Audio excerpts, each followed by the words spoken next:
En esta segunda clase analizaremos la tecnología desde algunas disciplinas como la historia y la ciencia política para, en un tercer encuentro, hacerlo desde la sociología y la comunicación. Nuestro lenguaje está totalmente viciado por la técnica y la tecnología. Existen hoy en día expresiones que nos resultan bastante familiares. Necesito tener acceso a tus datos. No estoy programado para realizar tal actividad. La mente es la mejor computadora del mundo. Estas expresiones que se configuran como parte de nuestro mundo fueron advertidas por un sociólogo austríaco llamado Norbert Elias en su libro Sociología Fundamental. Pero la pregunta es cómo llegamos a esta configuración y a este lenguaje que nos resulta tan familiar. Vamos a referirnos entonces al determinismo tecnológico, teoría que podríamos considerar como la más clásica, ya que desde esta perspectiva se han realizado numerosos estudios e interpretaciones. Es postulada por teóricos, científicos sociales, ingenieros y está muy presente en nuestro imaginario popular. Para esta teoría, el motor del cambio social es la tecnología. La sola implementación de una tecnología específica causa transformaciones sociales, moldea y condiciona nuestras conductas, nuestras costumbres, en definitiva, el funcionamiento general de la sociedad.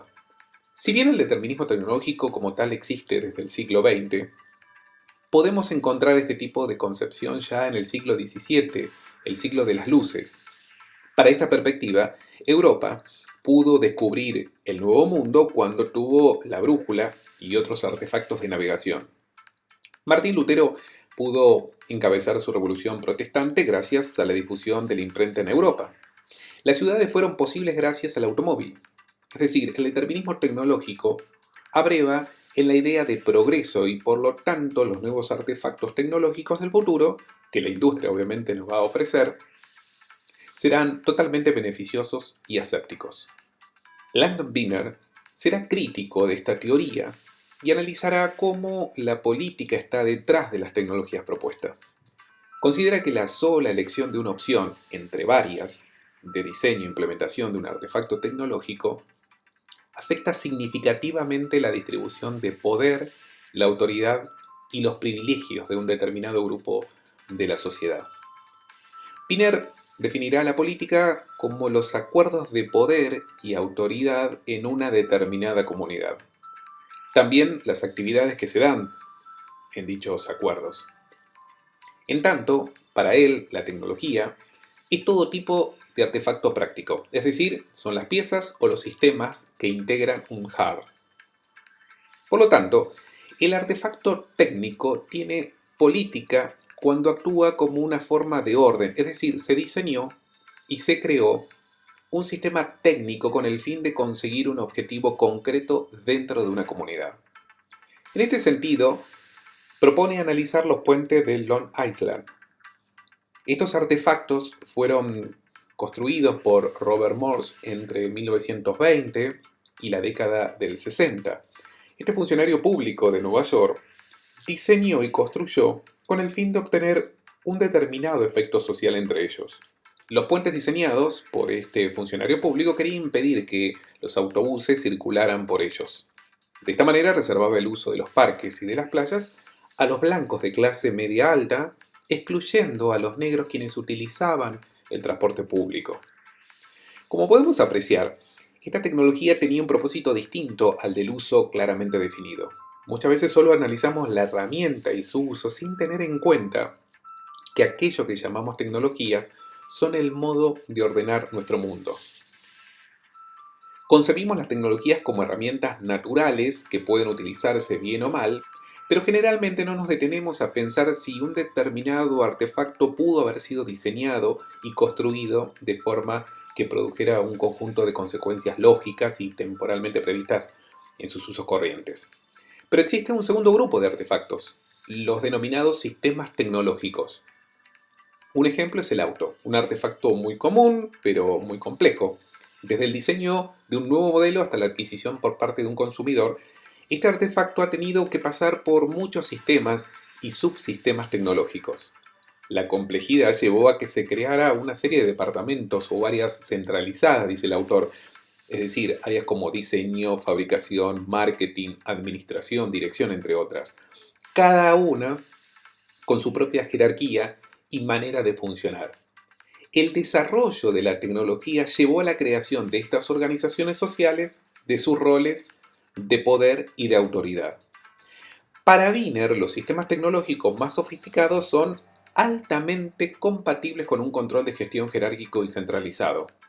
Además, esos patrones de autoridad se convierten en el modelo que va a seguir otras relaciones políticas y económicas. Por lo tanto, las razones morales, que son distintas a las prácticas, muchas veces tienden a parecer obsoletas, en muchos casos tildadas de idealistas, y muchas veces se toman como irrelevantes. Primero es la tecnología autónoma, como algo que escapa al control humano y por lo tanto pone en cuestión la concepción de racionalidad técnica. Autónomo quiere decir autogobernarse. La tecnología es autónoma porque, aunque nace instrumentalizada con el objeto humano, ya clásico de dominar la naturaleza, ha escapado del control del individuo. La pérdida de control se manifiesta en un cambio de nuestra habilidad de conocer, de juzgar, de controlar nuestros medios técnicos. Si no somos capaces de entender el instrumento, dice él, tampoco seremos capaces de manipularlo, y menos aún de controlarlo. Voy a dar un segundo concepto que lo denomina el sonambulismo tecnológico. Se produce principalmente por la idea de progreso en el pensamiento social y en consecuencia una falta de conciencia y reflexión sobre la transformación de las condiciones humanas que supone el constante desarrollo tecnológico. Nuestra relación con los artefactos tecnológicos es bastante obvia, considerándolos solo como simples medios para la actividad humana. Pocas veces discutimos o juzgamos los medios o los cambios tecnológicos con plena conciencia de lo que significan. Algunas aclaraciones sobre este autor. Primero, trabaja en contextos acotados. El desarrollo de la sociedad occidental a partir de la Revolución Industrial y durante el siglo XX. No pretende dilucidar el comportamiento histórico de la tecnología, por eso va a utilizar casos puntuales desarrollados en sus escritos. Llega al concepto de tecnología política y tecnología autónoma haciendo un retrato instantáneo. No habla de una concepción de la tecnología como agente incontrolado, sino que más bien advierte o intenta advertir las implicancias morales que puede tener la implementación de ciertas tecnologías fuera de la comprensión y el control de la sociedad. Teníamos para ver un segundo texto, que es El futuro de la tecnología, de los autores colombianos Paula Ronderos y Andrés Valderrama, quienes critican el determinismo tecnológico y la idea de evolución tecnológica que parte de esta idea racionalista de que existe una lógica secuencial, específica y establecida. Y también que la implementación de una tecnología en un grupo social va a producir cambios deseables y positivos, y que la respuesta a muchos problemas, sobre todo principalmente de los países del tercer mundo, es esta asimetría que sería consecuencia de una ausencia de desarrollo y de difusión de tecnologías. Ellos van a recurrir a la expresión el actor en red para explicar la innovación, la invención y la difusión de nuevas tecnologías. Y van a tomar como ejemplo a los ingenieros de una empresa eléctrica que desean diseñar un auto eléctrico versus los ingenieros de la industria automotriz. La pregunta es, ¿quiénes se van a imponer? De las relaciones entre los actores, el juego de tensiones que está marcado por el intercambio, compra y venta, las relaciones contractuales, el poder o la dominación, dice que va a permitir la construcción, ese juego va a permitir la construcción de nuevas tecnologías. Por último, la tercera teoría es la construcción social de la tecnología. La idea de esta tendencia en la que se integra la historia y la sociología es que a partir de la sumatoria de estudios de caso, las generalizaciones teóricas y los matices políticos, se puede llegar a entender la relación de tecnología y sociedad y a la vez cómo ejerce una influencia en el cambio tecnológico.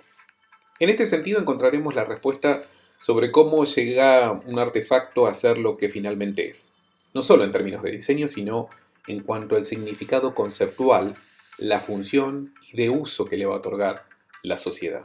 Este tema lo vamos a ampliar en la próxima clase.